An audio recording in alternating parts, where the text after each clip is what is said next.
They're knocking the pieces. Will we see some knockout blows being played out on the chessboard as well?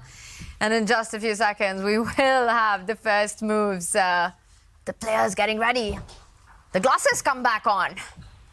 And we will have handshakes and moves just on the board. And it's go time. Again, for Magnus, what will be his first move? Will it be the best by test, 1e4? A lot of adjusting going on this time. Yeah. And we have the handshake. Which pawn will Magnus Carlsen push? It's the queen's pawn, the D pawn. And Wesley reacts instantly by bringing his knight out. Much more classical stuff. Magnus might have lost his last opportunity to play 1b3 on the Champions Chess Tour this season with white. But here we go. One of the main lines of the Queen's Gambit. The Berlin of 1d4, as we call it, where often queens get traded off very early. Magnus Carlsen defeated Fabiano Caruana in this opening just a couple of days ago, but this time he pushes his knight to the more normal square, not the central square that he used against Fabiano. And this is a very well-known position, Robert. Yeah, for here, Wesley so brings his bishop out.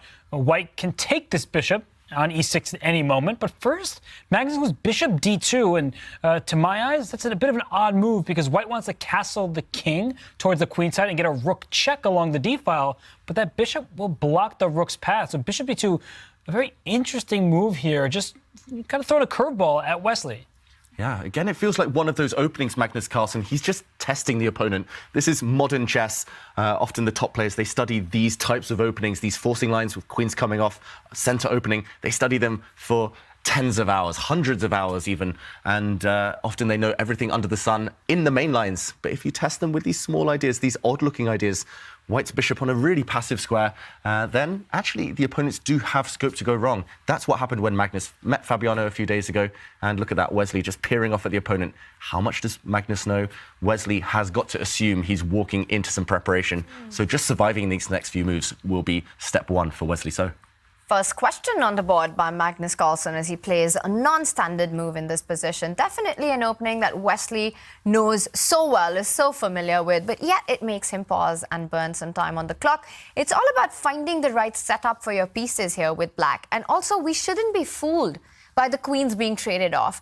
This isn't Magnus being non-ambitious or just going into an Armageddon. He wants to try to grind down this endgame. He's going to play this out till the very end. It's a really clever move, actually. If we dive into the specifics a bit, it does take away one of black's key resources with the dark square bishop, and the threat, if you want to call it that, or at least the idea of knight takes bishop from white taking this bishop near the black king side, that's not out of the question either. So he just plays a tricky move order. Wesley develops his knight. The e4 pawn can be grabbed. The white king can castle queenside if he wants, but he first takes this pawn e4, and he has equalized the material, but Magnus still has the right to castle, while Wesley does not. Yeah, that black king could come under heavy fire. Yes, the queens are off. There's not going to be direct checkmate attacks. But if you imagine white castling, the white rooks centralizing, black's king will be caught in no man's land. So right now, it's looking very, very level. It's just the lack of castling rights for black. But there is also a bit of a threat of white's knight going back where it came from. If white's ever able to trade off white's knight for black's light squared bishop, a long-term advantage. It's all about the bishop pair here, symmetrical pawn structure, just as we saw pretty much in the previous game. This one, risk of it fizzling out, but only if Wesley is accurate. It's definitely onus on black here to defend this one. Magnus, he's trying to play for two results. He's trying to take all risk out while massaging a small but stable long-term advantage. And we might see Wesley on the next move fighting that very threat that, David, you pointed out too. He does reach for the h-pawn, so keeping control of the g5 square. Now there's no more knight jumping, trying to grab that bishop pair, which in this position, especially being so open with pawns on both sides, will really count for something. So with knight g5 out of the question now, it's time for Magnus to decide where does he want to place his king. If you go castling on the queen's side, you have to calculate lines of giving up the a2 pawn. But Magnus also has the idea that he can just continue with development, and it still feels he'll be the one to control the central lines first. Take out that bishop, castle on the king side, looks like the safer option to me. And both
And look at Wesley right now, exhaling violently there. He cannot take that pawn. If black takes that pawn with his rook, he loses the game. It is poisoned right now. He has to try and coordinate his pieces yet again, keep the black rook on the 5th rank. The black rook has too many things to guard. He has to re-centralize it, but it's just come from that side of the board. It's so hard psychologically to correct your own mistake, to lose a move for free, essentially. He has to bring the black rook back to the center. But he has to lose the move. He could be losing on the spot if he went pawn hunting. He puts the rook back on d5, and Wesley realizes what a mistake he made on that last move, sliding the rook to the edge of the board. Now the bishop can step in with tempo to f3, further pursuing that black rook. And if white is able to get control of the d file, be the winner of that open d line, that would make Wesley's endgame play even more difficult. Bishop h5 will always be a threat. You start with bishop f3 and ask bigger questions to the rook. The rook is going to be kicked about, and it's going to have to step back towards the black camp. And for Magnus, sometimes you push pawns and you regret it because they become loose or overextended. Here, you're happy to get those pawns forward. Whoa! Wesley has rook to b5, and the engine's going through the roof. That was another blunder. The rook is just trapped on this square. Magnus can close a cage around this rook. I think the most natural move in the position as well. White's dark square bishop just slides into c5, cutting off the rook's access to the 5th rank. It's caught in a cage on its own, trapped by a bishop and pawn, and that rook will fall off the board.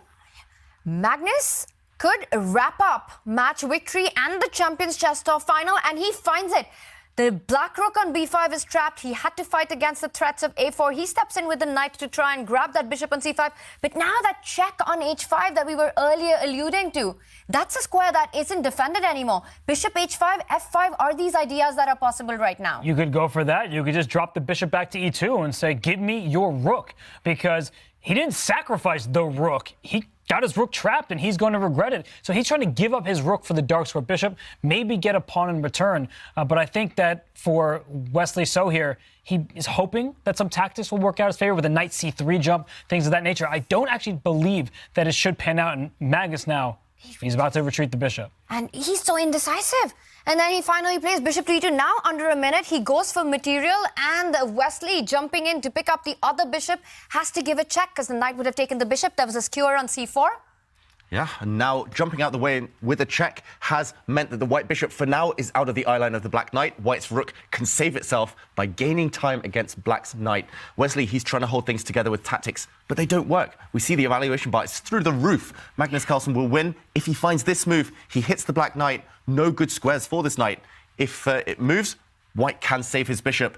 Magnus Carlsen now should be winning. The bishop jumps in. This is skewer on the white rooks. So many pieces are under attack, the bishop on h5 as well. But I think you could throw in a check, bring your rook forward in the position. But many loose pieces. He does deliver that check. And Wesley's king goes forward rather than back. You didn't want to have your king in the last rank. There would have been a skewer.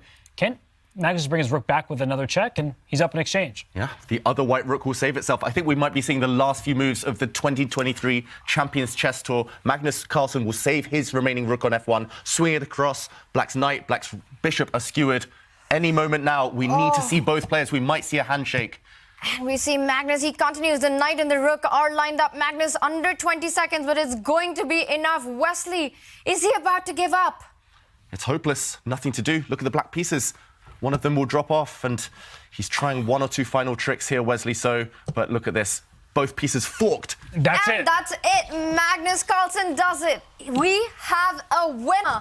It is him. It was always going to be him. Magnus Carlsen, the undisputed king.